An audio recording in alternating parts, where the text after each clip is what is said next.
जय हिंद, जय कबीर सत साहिब। दोस्तों, स्वागत है आप सभी का हमारे इस वीडियो में। साथियों, 14 अप्रैल का दिन आ चुका है, यानी कि डॉक्टर बाबा साहब भीमराव अंबेडकर जयंती का दिन आ चुका है। और साथियों, ये ना बहुत ही बड़ा त्योहार है, लेकिन सबसे बड़ी मूर्खता यही है कि हमने इसे सिर्फ त्योहार बना के रख दिया है, जबकि असल मायने में हमें ऐसा करना नहीं चाहिए था।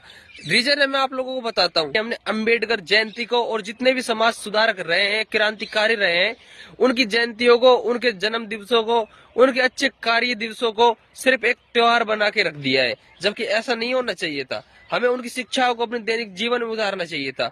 ऐसा मैं इसलिए बोल रहा हूँ क्योंकि हमारे गांव में, मोहल्ले में, शहर में जोर जोर से प्रचार किया जा रहा है कि 14 अप्रैल को रैलियां निकाली जाएगी, मंच सजाए जाएंगे, बाबा साहब की शिक्षाओं के ऊपर बात की जाएगी, और बाबा साहब अम्बेडकर ने जिस आजाद भारत के सपने देखे थे उसके भी ऊपर बात की जाएगी। लेकिन सबसे मजेदार बात यह है कि बात ही की जाएगी। ये लोग इतने दिनों से बात ही तो कर रहे हैं, भारत को आजाद हुए इतने दिन हो गए, ये आज भी बात कर रहे हैं और अभी भी बात कर रहे हैं और आगे भी बात ही करेंगे, सिर्फ बात ही करेंगे। क्यों? क्योंकि इन्होंने सिर्फ त्योहार बना के रख दिया है, उनकी शिक्षाओं से मतलब नहीं है, मजाक बना के रख दिया है। अब 14 अप्रैल आई है, उनके लिए तो त्योहार है। अब त्योहार तो क्या है, त्योहार तो एक ही दिन मनाया जाता है। बाबा साहब अम्बेडकर की शिक्षाओं का एक दिन पालन किया जाएगा, बाकी बाकी ठोकर मारो। और दोस्तों, बाबा साहब अम्बेडकर ने बौद्ध धर्म को अपनाया था। अब देखो, मेरी बुद्धि उस लेवल की है ही नहीं कि मैं उनकी भावनाओं को समझ सकूं। मैं तो उनके एक नाखून के बराबर नहीं हूँ, लेकिन फिर भी मेरा एक हल्का से ये मानना है कि अगर अम्बेडकर साहब बौद्ध धर्म की जगह कबीर और रविदास जी की शिक्षाओं को आगे बढ़ाने का काम करते तो अब तक भारत विश्व गुरु बन चुका होता। संत रामपाल जी महाराज जी को जीरो से शुरुआत करने की जरूरत ही नहीं पड़ती।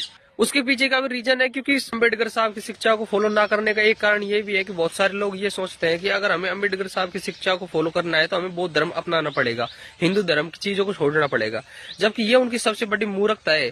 देखिए, अम्बेडकर साहब ने कहा था कि शिक्षा वो शेरनी का दूध है, जिसे कोई जितना पीएगा उतना ही दौड़ेगा। अम्बेडकर साहब का उद्देश्य था शिक्षा ग्रहण करवाना, ना कि बौद्ध धर्म ग्रहण करवाना।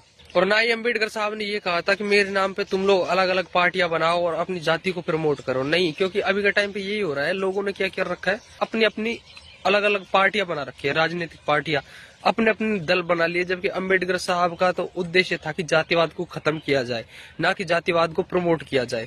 और वर्तमान में यही चल रहा है। देखो, अम्बेडकरवादी अपने आप को कहते हैं, लेकिन नाम के अम्बेडकरवादी है। क्यों? क्योंकि अम्बेडकर की शिक्षा थी कि शिक्षा के ऊपर ध्यान दे, अंधविश्वास से दूर हटे, पढ़ाई लिखाई पे ध्यान दे, अच्छा काम करे समाज के लिए, समाज को प्रगतिशील बनाए, दहेज वगैरह ना ले। और पता है भाई साहब, मैं देखता हूँ अपने अड़ोस पड़ोस में, गाँव में, शहर में, मोहल्ले में, अम्बेडकरवादी इन सब चीजों को 14 अप्रैल के दिन तो बड़ी जोर शोर से कहते हैं, लेकिन जैसे 14 अप्रैल जाती है इन सब चीजों को ठोकर मार देते हैं। बढ़िया तरीके से उन पूरे कामों को करेंगे जिन चीजों को अम्बेडकर साहब ने मना किया था।